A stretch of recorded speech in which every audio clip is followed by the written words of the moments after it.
running dog will tell you when 29 children die that it's nothing racial. It's a coincidence that all those kids were black. There's nothing to see, nothing to do about it.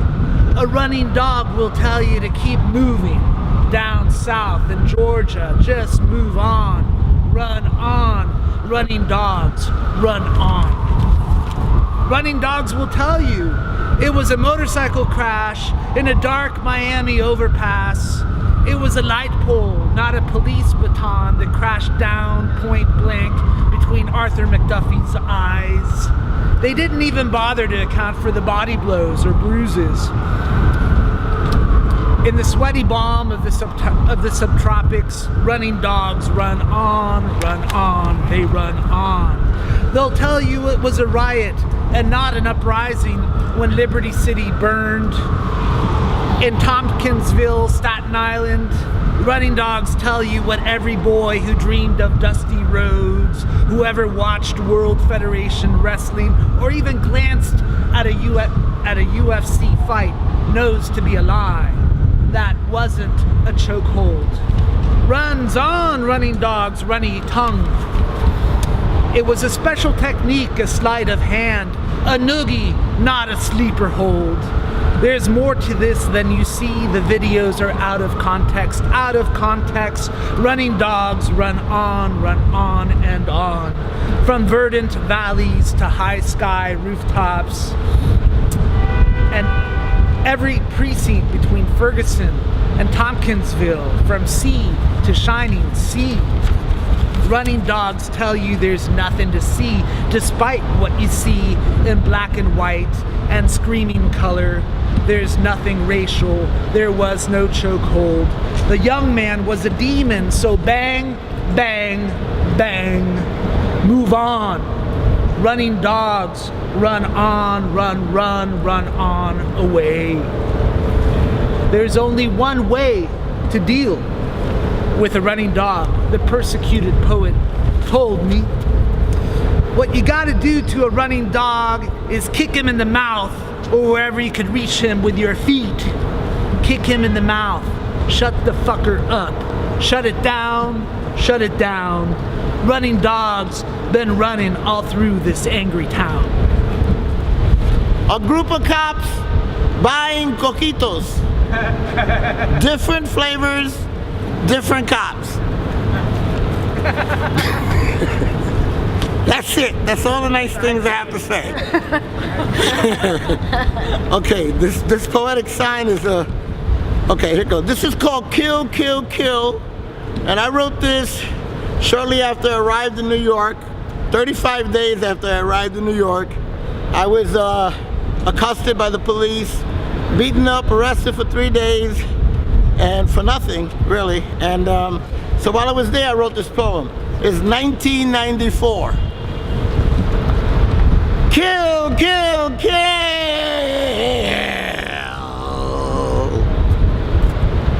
The Ku Klux Klan wears a badge on his chest, said.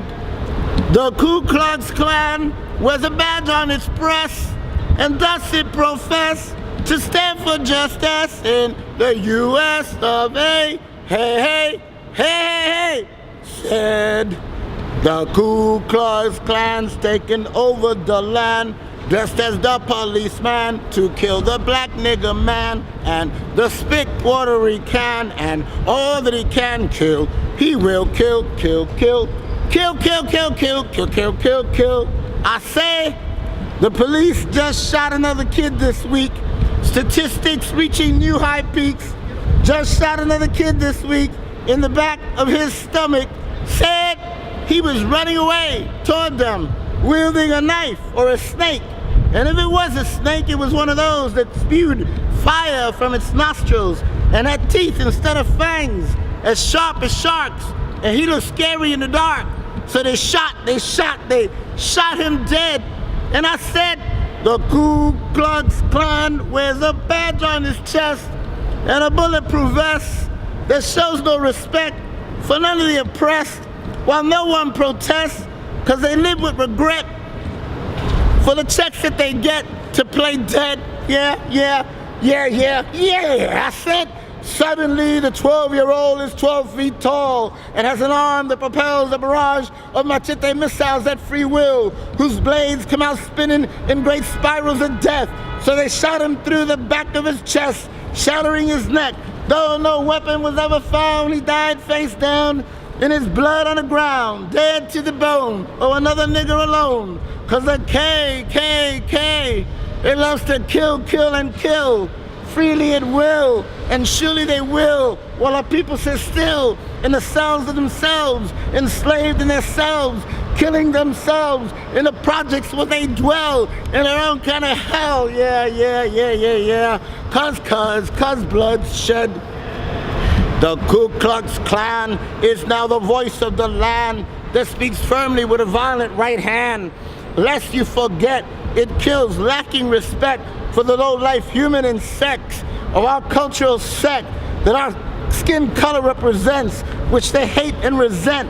Thus they see us far less useless than domesticated pets, mere subhuman insects, which they must dissect like any other pest they detest. Oh yes.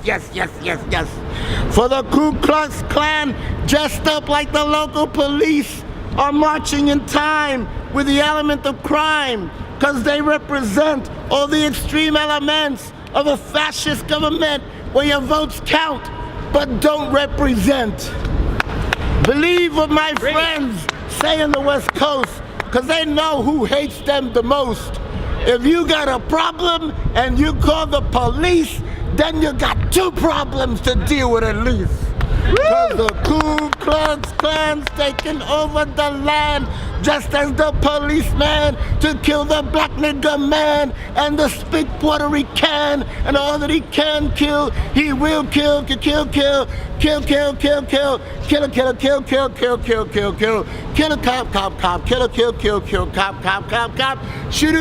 shoot, shot, cop, shoot, cop, do. This stops today. Hands up, no shit. The Ku Klux Klan wears a badge on its breast, and does it profess to stand for justice in the U.S. of A. Hey, said. I'm the justice jester. Some might think I act like a fool, but I'm not your puppet, and a damn sure ain't your tool. I'm the justice jester. I'm just telling it like it is, 'cause you've got to be clever. The revolution is serious biz. So, poetic license. Well, what do I want to say now that I have your attention? First, I'd like to open this up with Brother Langston Hughes. What happens to a dream deferred? Does it dry up like a raisin in the sun? Or fester like a sore and then run? Does it stink like rotten meat? Or crust and sugar over like a syrupy sweet? Maybe it just sags like a heavy load. Or does it explode? So what is that dream we're talking about? This so-called American dream? This struggle, this movement that we're in is nothing new, folks. It's a continuation of a struggle that's been going on ever since the people that look like me were brought involuntarily to this country. Doesn't mean that I'm not happy to be here, but I'm not happy about the way I got here, and I'm not happy about the way things are and continue to be. Let me tell you the biggest lie that's going on. The biggest lie is that the 13th Amendment ended slavery. Let me tell you something. The 13th Amendment simultaneously wrote slavery out of and right back in to the Constitution of the United States. unless duly convicted of a crime, unless duly convicted of a crime, unless duly convicted, unless duly convicted of a crime. Look, he told me, all those little children dying in the trees. And I said, what? He said, look. And I went to the window, and sure enough, there they were, hanging in the trees, dead and dying. And I said, what does it mean? He said, I don't know. It's authorized. The next day I got up and they had dogs in the trees, hanging dead and dying. I turned to my friend and I said, what does it mean? And he said, don't worry about it. It's the way of things. They took a vote. It was decided. And the next day it was cats. I don't see how they caught all those cats so fast and hung them in the trees, but they did. The next day it was horses, and that wasn't so good because many bad branches broke. And after bacon and eggs the next day, my friend pulled his pistol on me across the coffee and said, let's go. And we went outside, and here we were, and here were all these men and women in the trees, most of them dead or dying. And he got the rope ready, and I said, what does it mean?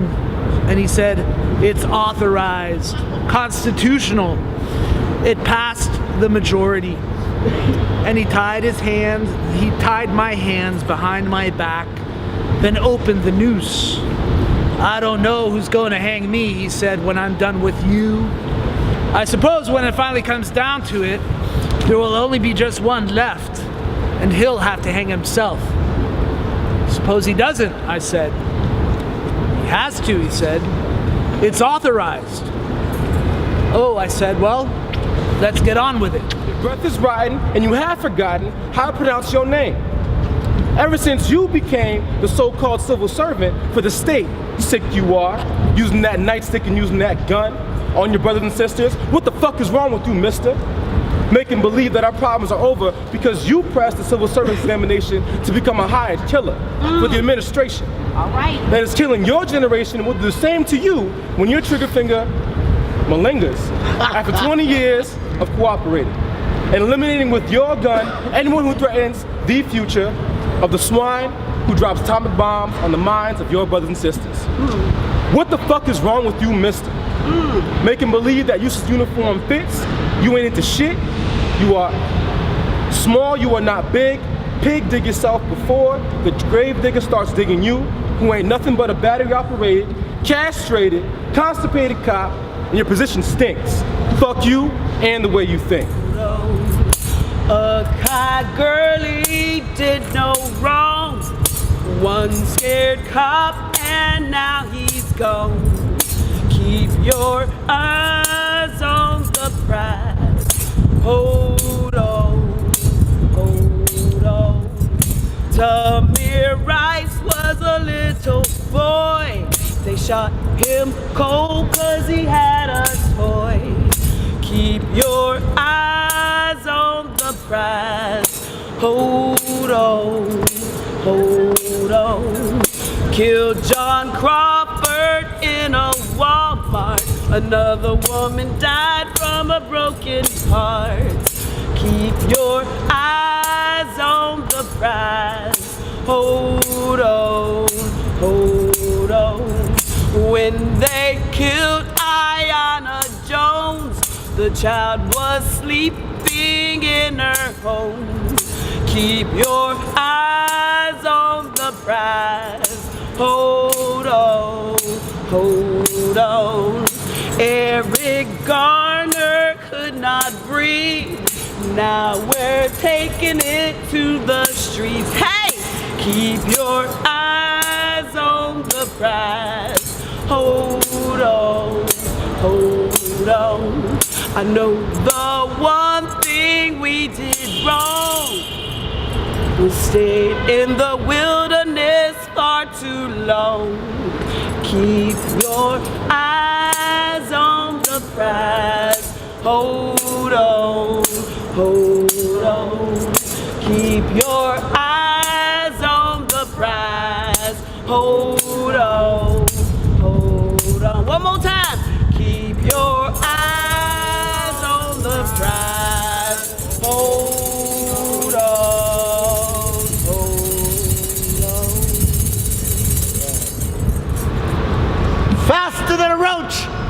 from a spray can.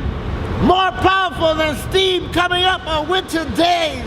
Able to leap garbage cans in a single bound. Look up in the sky, up the block, on the corner, on the stoop, on the roof, on the fire escape, in your house, in your mama. It's a bird, it's a junkie, it's a pusher, it's a friend. No, it's Super Pig. Yes, it's Super Pig. Strange intruder from another block who came into our communities with strange powers and a gun. Super Pig, who can change his course in seconds flat when he sees niggas dealing drugs to our youth and smiles as he watches us killing one another, then steals from our poor and exploited people.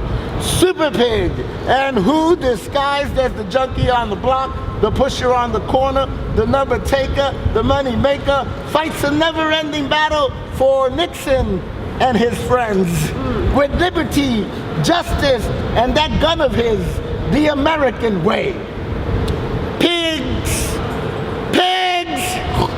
If you all think you're Superman, unity is kryptonite. I keep hearing that orange is the new black. However, the way that I see it, black is the new orange. Jumpsuits. Order for the new class of institutionalized slaves, where those that survive are placed in a new social undercast that makes an untouchable strive for broad and chains eerily similar that came across in the new world in prison cells. Ordered based on the number of African Americans who fail a 4th grade reading exam. An exam taken before they are able to comprehend the meaning of the society. A society that will strip away their innocence the moment that they are seen as risks. How do fathers teach their sons not about the birds and the bees, but about the disease known as the police, and the plight known as the judicial system, and the endemic known as the media? And how do mothers teach their daughters not about being prom queen and about their sweet 16, but about a society that prejudges you and uses your color to label you as inferior, but yet they aren't racist? The fear for our culture exists, so we are stopped and frisked and charged with that and this, with sentences that don't add up, and cops insist that race is an issue, but I know when the time comes, although a bullet has no name, it will have a color. Hughes said that I too sing America, as I realized that this too is America. We are constantly scrutinized for playing the race card. Why? Because the deck is always stacked against us. Kings and queens being played by the jokers of this society that still sees us as 3/5, and cops using us as an ace in the hole just to meet their arrest quotas for the month. As I wonder, how can we build a foundation when the 1% repossesses our blueprint 99% of the time? So you can call this reneging, thus causing us to start from scratch. Started from the bottom, but I'm unsure where the bottom really begins. So call a spade as I sit, and I wonder, how again can we muster up the words to warn our young boys and girls about the truth about the N-word, and how to grit through the pain of hearing someone else say it so they aren't labeled a thug or an angry black woman, no matter how many degrees you possess, because of course the view of us through rose-tinted glasses is that of a thug. And how do we warn our young men they will always be targeted the moment the cops label a suspect as an African American male, no matter if you're 4'7" and 6'8", and that victim and suspect is synonymous, and how the government and the media really truly feel about us, and how do we truly teach them about the definition of privilege, while trying not to dissipate every drop of innocence like sweat after a workout as they consume the realism that is America. Do I let my son play cops and robbers at night without fear, knowing that when they grow up they'll most likely be viewed as the latter? Do I let them go outside and play without being feared there'll be another statistic of those that was deemed suspicious because they wore a hoodie on a chilly night? And that stand your ground really only works one way. And if I say don't shoot, this means keep shooting. And if I say I can't breathe, you keep tightening the noose around my neck. And how do I tell my son not to reach for his wallet the moment the cops approach him, because the cops will think otherwise? Or do we prep them for the fantasy of stories they will hear in schools to try to teach them about America? A 6,000-page book with as many pages stuck together and falsified lies about how this country was great, but was a country that was stolen. How Columbus is credited with the discovery, but there were already people here, and for what seems like forever, our history is not in the curriculum. So as a parent, you might be stuck between a rock and a hard place. Disgraced because of displaced of mainstream media, so we do too sing America. But I'm trying to figure out what the fuck we are singing about. The ghost dance, out of hope and grief, believing they could dance back their dead. The warrior, the buffalo, the communion of the living and the dead was for some too frightening, too powerful. The first group was dispersed, massacred, but the dance continues. Perhaps we need a new ghost dance. A dance for the Jews, a dance for the witches, a dance for the gay men, a dance for those who've been lynched, those who've been shot, those who've been choked, a dance for the communion and hope. I would have it be frightening.